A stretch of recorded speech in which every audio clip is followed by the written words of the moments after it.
Hola, ¿cómo están?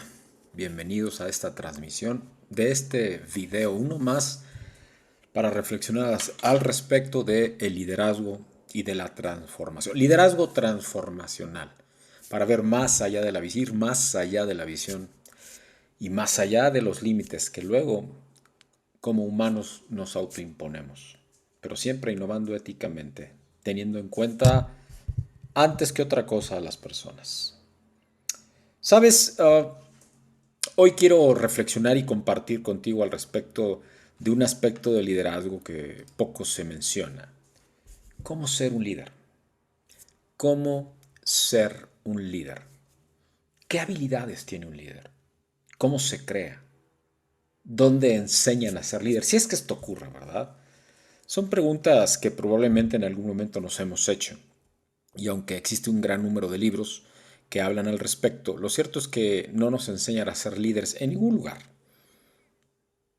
En estricta teoría, y digo en estricta teoría porque aquí hay uno que lo hace, no existen escuelas para enseñar o acompañar al menos al respecto de la transformación al liderazgo. Porque el primer transformado, ahora o hoy en este tiempo que se habla tanto de transformar digitalmente, creo y estoy convencido que el primer transformado tiene que ser el líder. Y luego entonces el equipo de trabajo, de colaboración, los partners y colaboradores. Porque si las personas no son transformadas, por mucho que la tecnología ayude, acelere en la automatización y en la transformación de procesos, si las personas no acompañan esta transformación, créanme, no va a perdurar ese cambio. Esto no se aprende a través de un libro. Y lo cierto es que cualquiera puede ser transformado también. Hay una referencia muy concreta que te quiero compartir hoy de una persona de nombre Santiago Beorlegui, coach de vida, y él es presidente de la Academia Internacional de Coaching Transformacional. No estoy asociado con él, no estoy relacionado con él. La verdad es que me encontré con esta referencia en mi explorar al respecto del tema, pero esto de liderazgo transformacional es completamente cuño mío.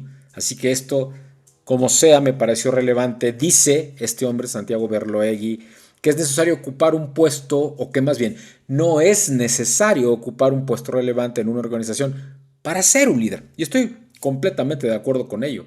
Existen personas en los altos niveles de dirección que desconocen las habilidades básicas de liderazgo. Es decir, llegaron a ese tipo de posiciones sin ser realmente líderes. Cuando por el otro lado hay gentes que no están para nada en posiciones de alta dirección y que sí son líderes.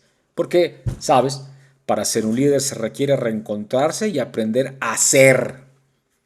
Así como diría Michel Domit, ¿sí? Aquel tremendo autor y dueño de esa cadena y esa industria Domit, en su libro de hace ya 2 o 3 décadas, Ser, Hacer y Tener. ¿No? Primero hay que ser, tener identidad, para luego hacer y luego, como la consecuencia por el servicio que das a los demás, tener como retribución.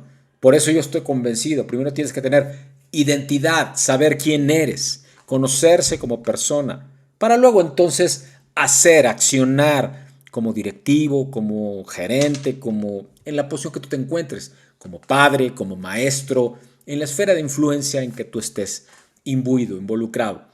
Y estar consciente de las competencias y del rol de líder primero, del rol y luego entonces de las competencias que se deben de tener o que se deben de crear, desarrollar, afilar el hacha, diría yo.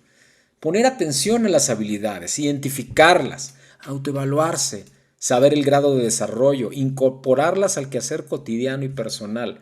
De hecho, no es extraño pensar, por ejemplo, cómo eh, el mismísimo Jesús dice en Números en el capítulo 13, versículo 2, envía hombres para que exploren la tierra de Canaán. Cada uno de ellos debe ser un dirigente entre ellos. Dice la palabra de Dios. Pero fíjate, en este otro pensamiento interesantísimo que nos comparte Lao Tzu, el líder lo es porque tiene quien le reconoce y sigue siendo un verdadero líder, no quien hace lo que le place sustentado por el poder, sino quien verdaderamente se preocupa por aquellos que lo han puesto donde está. Así que tenemos que reflexionar seriamente en qué es lo que estamos viviendo y haciendo, si verdaderamente estamos apostando al liderazgo y entonces primero ser transformados. Porque, ¿sabes? Cuando Jesús seleccionaba líderes, hacía caso omiso a todas las ideas o populares o a las tendencias del hombre acerca de qué clase de persona sería la idónea para la tarea. De hecho, el grupo de discípulos de Cristo carecía de adiestramiento y de influencia. Era un grupo heterogéneo de diferentes orígenes que él usaría y que usó para cambiar el mundo. Cualquier campaña para lograr cambios hoy tendría un elenco de directores y consejeros sobresalientes, ¿no? Gente ya formada. Pero aquí no estamos hablando de la gente ya formada, sino la que requiere ser transformada. En cambio, en el grupo de Jesús, ¿dónde estaba el estadista o el financiero o el atleta o el profesor sobresaliente o el clérigo afamado? No había tal, ¿verdad? Al contrario, Jesús buscaba de personas más humildes, no corrompidas por la sofisticación del hombre o por mentes de hombre. Jesús escogía personas de las filas de obreros. Por ejemplo, cuando Hudson Taylor, aquel tremendo líder en China, hizo lo mismo seleccionando mayormente hombres y mujeres laicos para su equipo misionero, el mundo religioso se espantó porque no hizo ninguna selección que hubiera hecho cualquier otra persona tradicional entre las gentes de la religión o de la fe. También Jesús escogió personas con poca educación, pero que pronto desplegaron una aptitud extraordinaria, porque vio en ellas algo que nadie más veía. Y bajo su mano diestra emergieron como líderes que sacudirían el mundo sin lugar a dudas, ¿verdad? Así que si hablamos de habilidades del líder, antes de ejercer el liderazgo en el ámbito profesional, se requiere hacerlo en la vida personal. ¿Sabes? Resulta imposible ser líder en la organización y no hacerlo en lo particular. Santiago, este hombre que me estoy refiriendo, Santiago Beorlegui, comparte las 5 habilidades que él cree que son de las que todo líder debe desarrollar en lo individual. Y el primero es el compromiso. El compromiso. Aquí el autor hace un pequeño ejercicio. Le solicita al lector pensar en una persona en la que confía y después pregunta, ¿confías en esa persona porque consideras que es honesta? Fíjate lo que te está diciendo. Compromiso y honestidad. Y él dice, usualmente la respuesta es sí, porque si la consideras honesta, ¿será porque también es responsable? Y sin duda alguna seguramente lo es.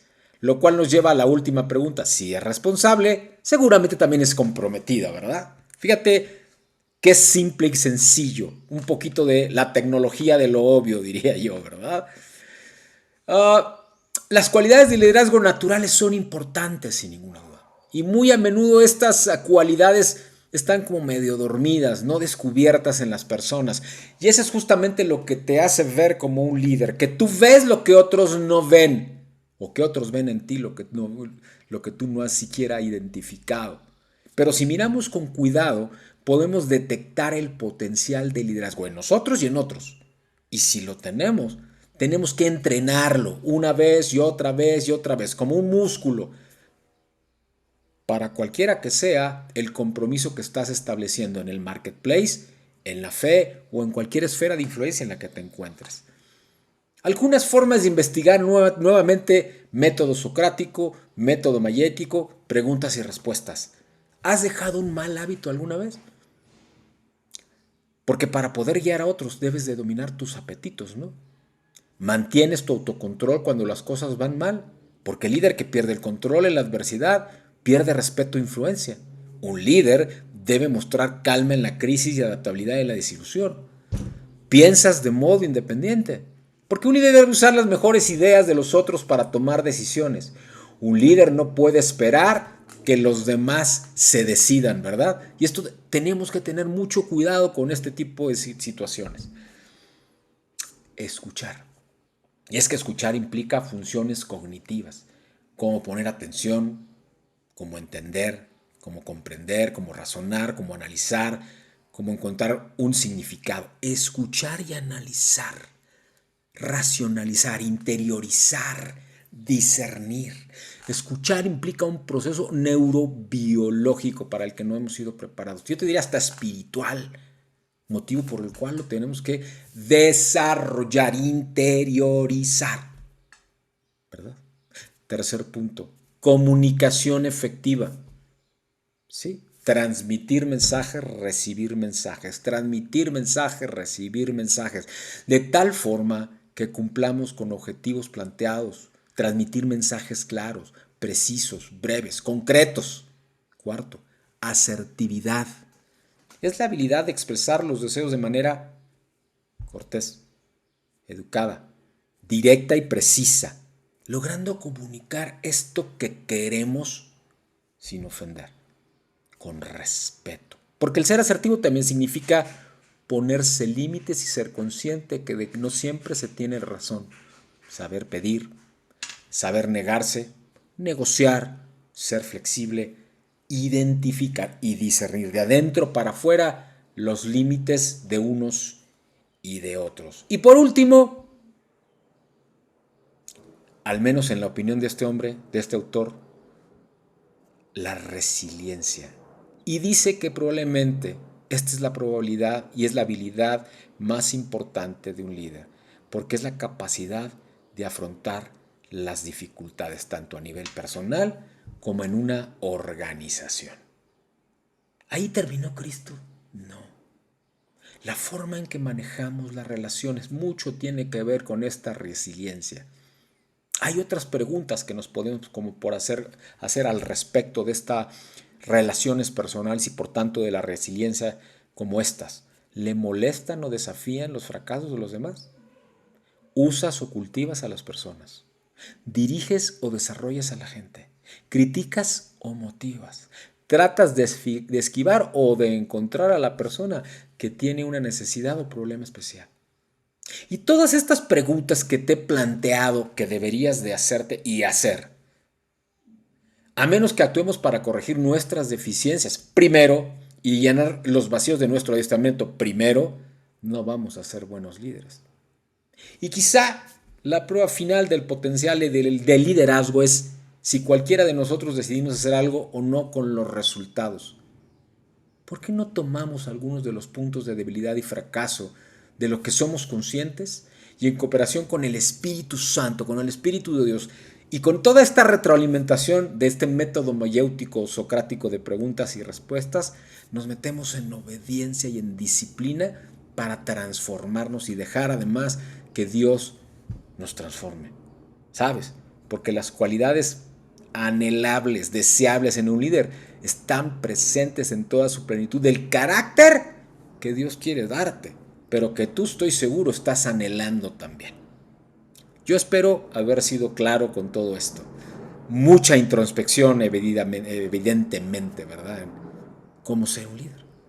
Mucha introspección, mucho trabajo personal. Y por eso estoy convencido, para hablar de transformación, el primer transformado tiene que ser el líder.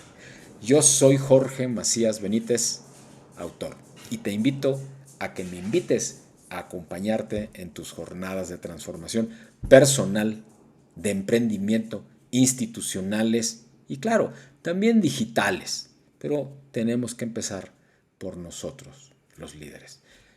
Un abrazo, nos vemos pronto, bendiciones.